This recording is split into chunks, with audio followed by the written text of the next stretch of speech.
Why is it that among all the U.S. aircraft carriers deployed to the Middle East, the three strikes publicly announced by Iran's Revolutionary Guard Corps all targeted the USS Abraham Lincoln's deck, while the nearby USS George Washington remained untouched, not even receiving a single warning to leave? This situation does appear somewhat perplexing. Some might speculate that Iran is picking on the weakest link, targeting an easier target. However, examining the status of these two carriers within the U.S. Navy reveals that this theory doesn't hold water. The USS Ford is America's newest nuclear-powered carrier, packed with cutting-edge technologies like electromagnetic catapults and advanced arresting systems. Sounds impressive, right? But since entering service, this ship has been plagued by technical failures, especially its notoriously problematic weapons elevators and sewage systems, which became an international laughingstock. To suggest this alone explains why Iran spared it would be to underestimate the Persian Gulf's desert lion. In reality,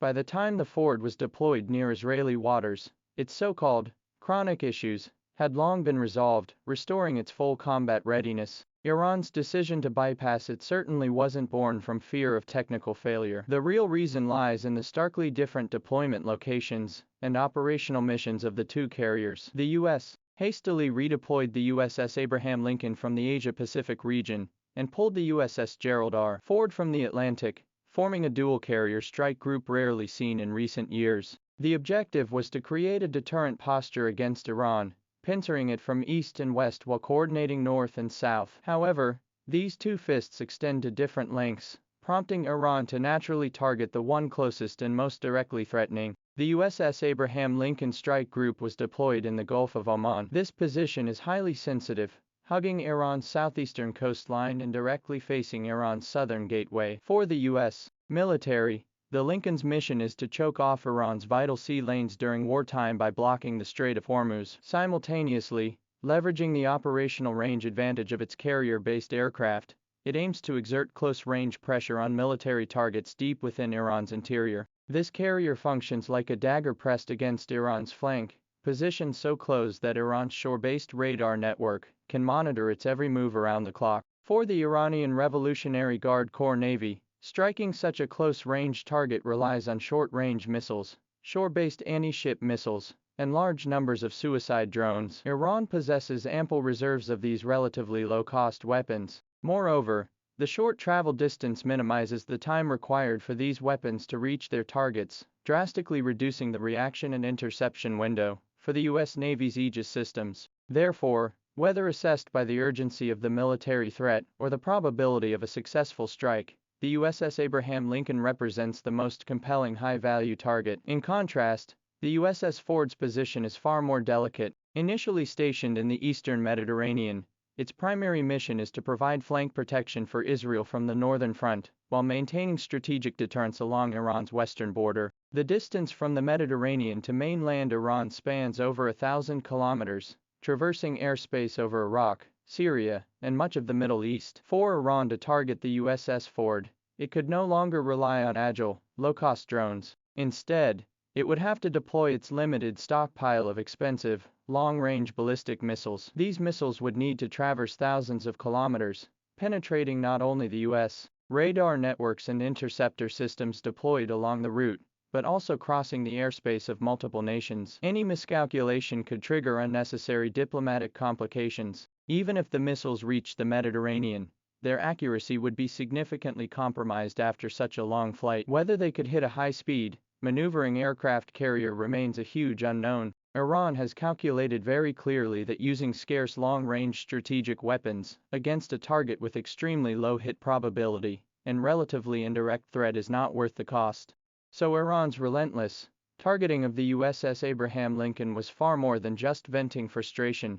It involved highly calculated strategic maneuvering. The first strike served to demonstrate Iran's capability to knock the U.S. aircraft carrier off its untouchable pedestal. The second strike validated the effectiveness of their tactics, telling the Americans, "Dare to approach, and your carriers will enter our firing range." By the time of the officially announced strike on March the 5th, the conflict had escalated to the level of psychological warfare and attrition. Through these repeated, high-profile probes, Iran has, on one hand, generated significant momentum both domestically and internationally, demonstrating its resolve to confront superpowers. On the other hand, it has forced the U.S. military to alter its deployments. As observed, the USS Abraham Lincoln swiftly withdrew after each strike. According to Iranian reports, the carrier has retreated from 340 kilometers off Iran's coast to over 1,000 kilometers away. This precisely achieves Iran's immediate tactical objective, driving the U.S. carrier far out of range,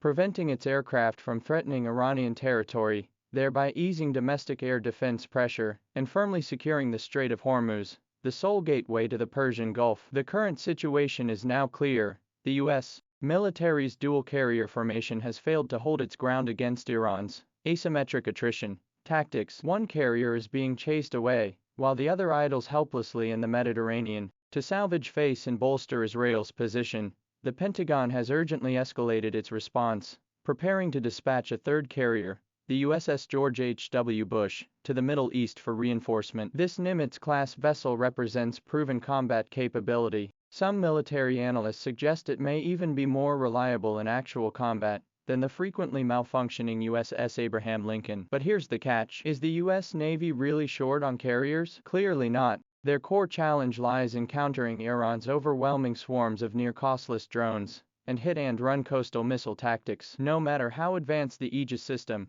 or how precise the interceptors, they can't withstand an enemy operating at a cost ratio of dozens or even hundreds to one. It's like using a cannon to swat a mosquito. The barrel glows red hot, yet swarms of mosquitoes remain. Even if the USS George H.W. Bush arrives to complete the three-carrier strike group, boosting deployable aircraft to around 200, this merely provides a short-term boost to bombing firepower. As long as Iran's land-based launch sites remain concealed in the mountains, and their drones continue taking off from hidden corners, the U.S. carrier strike group must remain perpetually on edge, constantly anticipating where the next wave of attacks might originate. With the arrival of the USS George H.W. Bush, this major drama unfolding in the Middle Eastern waters shows no signs of concluding.